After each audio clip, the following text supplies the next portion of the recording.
Hi everyone, Liz here with Garden Happy. Do you see what my sign says? Don't worry, be happy. And that's how I want you to feel when you're in your garden too. You know, life isn't perfect and neither is our gardens. And guess what? That's okay. In today's video, I'm going to keep it so real. I have a lot of work to do and I'm going to take you along with me. And I'm just going to expose the reality of my garden without trying to be perfect or maybe hiding some things in my garden that didn't work out or little areas that aren't the prettiest. I'm going to be real and transparent and honest and just show you that my garden's not perfect. And that's okay, but it's perfect for me. Your garden might not be perfect no matter how big or small it is. Guess what? That's okay, because in the end, it's what makes us happy, right? So we should be gardening for ourselves and not to impress others. And just don't worry about things in life. Don't worry about things in our garden. Don't worry, be happy. So the first thing I'm going to do is clean up all the pathways in my garden. Between my dog and the chickens, it seems like there's always something to rake up. And in case you're wondering why there's no rock or bark or any type of ground cover in between the stepping stones, well, that's because I have these huge overhead trees above my garden, and every fall they drop millions of leaves, and it's just impossible to rake them up if there's anything but a solid dirt on the ground. So I just like to keep things neat and simple. Sometimes less is best, and that works for me. Now it's time to tackle my purple hyacinth bean vine. I absolutely love this beast and it's only getting started. It's gonna flower any day now, so I don't want to prune it too much. I just want to remove all the wild branches that keep hitting me in the face every time I walk past it. Remember when this was just a baby? Oh my goodness, I cannot believe how big it's gotten. I know, I should get a ladder. My husband tells me that all the time. He's always worried that I'm gonna fall off of a chair, but it's just easier and more convenient. And what can I say? I'm a Taurus.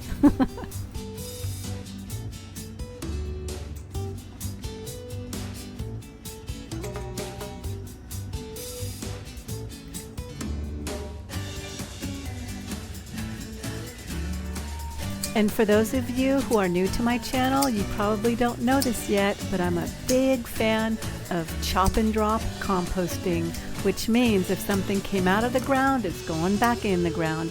Nothing in my garden goes to waste.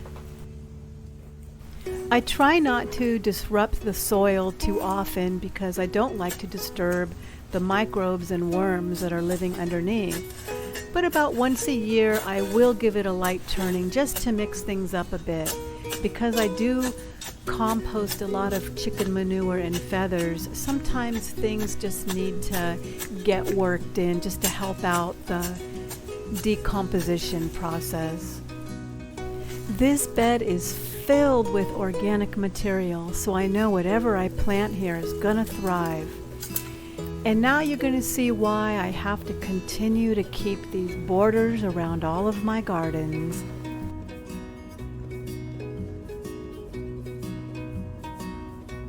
What are you doing back there? You're not supposed to be back there. Come here. Come on. Come on. Come on.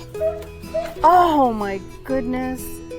So this is all the stuff I normally edit out of my videos. Okay. This is the reason why I have to grow so many things in pots, and I put up this little barrier, but I guess that didn't work. Rosie got in there. She was a bad girl for being back there.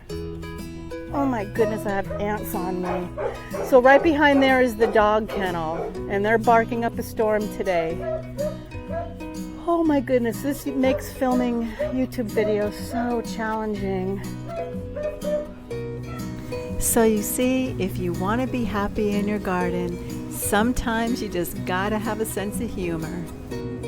Oh well, the good news is I'm currently in the process of making a new YouTube video, And what I've done is I've brought out a lot of hand-painted signs from my storage, and I'm kind of washing them off and revamping them, and this is one of them. This is my little corn sign. Isn't it cute? I haven't shown this yet in any of my garden tours because it's been hiding in the closet. And I made that the same time I made the zucchini sign,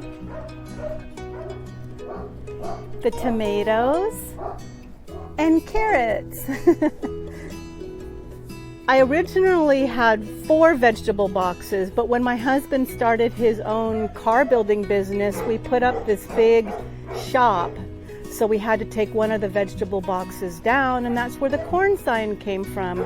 But I figured I'd bring it back out because I love it. So anyway, I have this area in my backyard that I never focus on in any of my tours. You may have seen a glimpse of it, you may not. So my friends, what should I do with this area? I'm thinking about maybe putting up a trellis right there and then planting something either in the ground or in a pot just to kind of cover that wall. That's Rosie's doghouse, and I think it's so ugly. But she loves it and she needs it. And this is what it looks like from the other side. So if I do put up a trellis, it will obstruct the view a little bit. Would love to hear your ideas. Okay, back to work. Time to address vegetable box number 2. The first thing I'm going to do is get rid of this zucchini. Can you believe it's been here all summer and it has not produced one zucchini for me? I kid you not.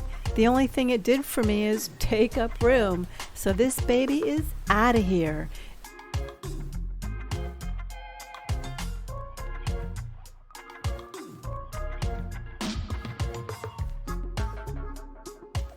Then as soon as I chop up this zucchini, I'll remove all the tomato cages behind the bird bath. Can you guess why they were even back there? So Rosie again. Oh my goodness, you must think that I hate my dog, but I really don't. I'm just trying to keep a sense of humor. Rosie somehow got past the green fence barrier and decided to make a nest in my pineapple sage plant, and she almost ruined it. So I had the cages there to try to detour her. Didn't work too well.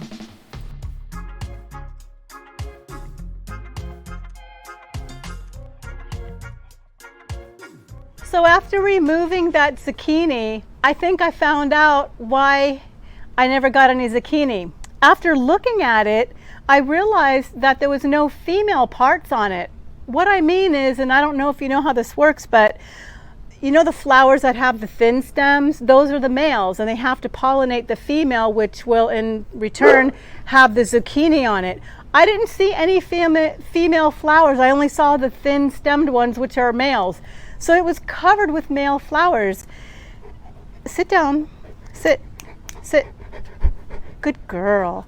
So the reason why sometimes zucchinis won't produce female flowers when they're not getting the right conditions, the plant will say, hey, we don't want to produce zucchini because we're not happy or we're stressed about something, so it won't make any females. So that's what I think. I just saw all male flowers. So anyway, as you can see, I chopped it all up and put it back into the soil. I feel that my zucchini took a lot of nutrients out of the ground, so that's my way of replenishing the soil and giving back to it. And this isn't the first time that I've put debris in my soil. If I were to dig really deep, it's just gold, gardener's gold. It's just beautiful compost. So whatever I grow here is going to do really good, except for zucchini. It just didn't get enough sun. So my thoughts are, since I no longer get any full sun, I'm thinking about turning this more into a pollinator garden. I have the pineapple sage back there, which is bouncing back good after my dog decided to sleep in between it. So I'm not sure what to do. It doesn't get full sun. I'll figure something out. So you see, sometimes you win and sometimes you learn. Okay, now that my work is done, let's see some flowers. In spite of all the things that aren't so beautiful in my garden, let's look on the bright side. My Supertunia Vista bubblegum is absolutely stunning and flourishing. And guess what else? I have more zinnias, believe it or not. I decided I was gonna plant a second round, and here they are. I know everyone's getting ready for fall, but I'm not done with summer. I still have zinnias. And look, I have more zinnias over here as well. So even though there's things in your garden that don't work out, or they're dying, or they're going through a transitional stage, there's still always something to be grateful for and always something to be happy about. And my oh my, is this not a surprise? I completely pruned back my butterfly bush and it's flowering again. What a sweet surprise. And I'm still getting more dahlias as well.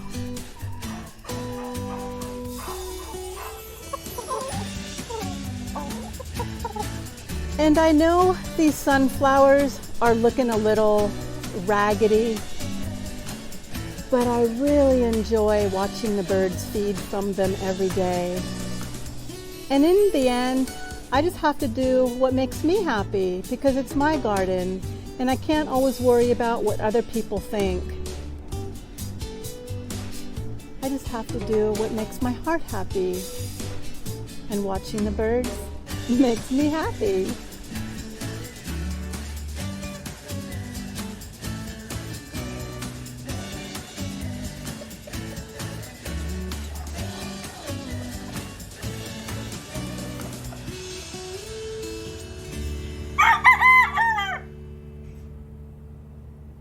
Well, thanks for watching, and I hope you garden happy too, because gardening should be fun, not perfect.